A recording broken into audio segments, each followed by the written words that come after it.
Hello, everybody. Welcome to the Daily Dose. Today is Thursday, July 28th.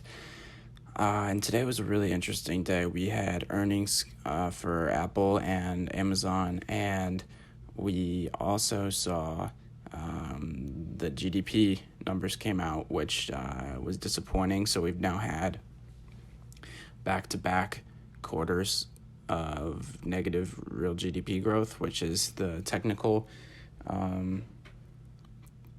definition of a recession. And it was really interesting to see the White House come out earlier this week, and the spokesperson was asked why the White House continues to say that they don't see a recession when in fact there have been back-to-back quarters of negative GDP growth, and that's the literal definition of a recession. And she said that that's not the definition of a recession. So it was really interesting to hear the White House try and push out that propaganda that the economy is strong and that there's no recession, when the numbers just don't lie. We are literally in a recession now. So I just thought that was interesting. And we also saw earnings from Amazon that actually missed on EPS, but the stock still rallied after hours. I think they're up a little bit over 12%.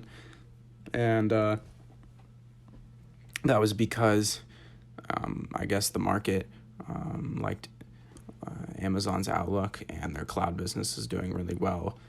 So they were more focused on that than the actual bottom line, which was a loss of about 20 cents per share when analysts were expecting a EPS of 13 cents per share. So even though they missed on that, it seemed like the market wasn't really too worried about it. And Apple saw a record revenue. They had a revenue of $83 billion, even though this economic environment of inflation affecting their supply chain. And we saw earlier in the quarter where Tim Cook said that they were worried about the economic outlook. They said that they were going to possibly slow hiring, and they said that inflation was affecting their expenses. And yet they still reported record revenue, and they beat on EPS. They beat on iPhone revenue. They beat on iPad revenue. They actually missed on Mac revenue, and they missed on wearables revenue. And the CFO of the company said that this was because of the economic environment that we're in. So a lot of that discretionary spending, which is a lot, especially the wearables, is like a lot of discretionary, like watches, AirPods, AirTags, that sort of thing.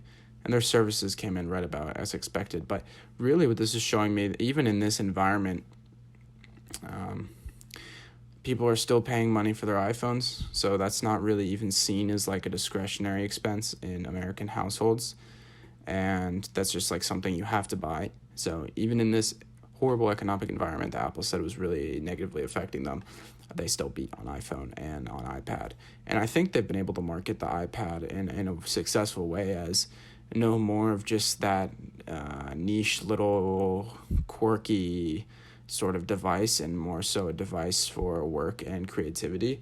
So I think that that's really selling with the consumer as well. So they really just missed on the Mac, which honestly could be due to how good the iPads are selling. I feel like more people, I know when I was in college, which was not that long ago, a lot of people were switching from Macs and laptops and using iPads instead. So that could have something to do with it. There's just a transfer in what people are buying. But the iPhone still beat, which was impressive. So we don't have to read the rest of this report, but really if you're seeing the big mega cap stocks like Amazon and Alphabet and Apple and Microsoft start to rally, if this is able to be sustained, then you're really gonna see the market rally, even though there might not be great breadth in the market. That these companies just have such a big share that they're going to be able to lift up other stocks. So historically, the NASDAQ, which is heavy tech stocks, does bottom before the rest of the market. So we could be seeing something along those lines right now. But let's take a look at the S&P 500 really quickly. Okay, so I have the S&P 500 day chart pulled up here, and we opened and immediately shot up to the highs of yesterday after that market rally. It had kind of sold off at the end of yesterday, and we sold off, so it kind of looked like we were going to give up some of those gains from yesterday and that we might keep selling into the earnings reports today. But then we really just kind of trapped everybody in it. It just kept buying throughout the rest of the day, and it was actually up a little bit after hours as well, after the Amazon and Apple report. So finished up 1.21%, but it is slightly higher since then as well.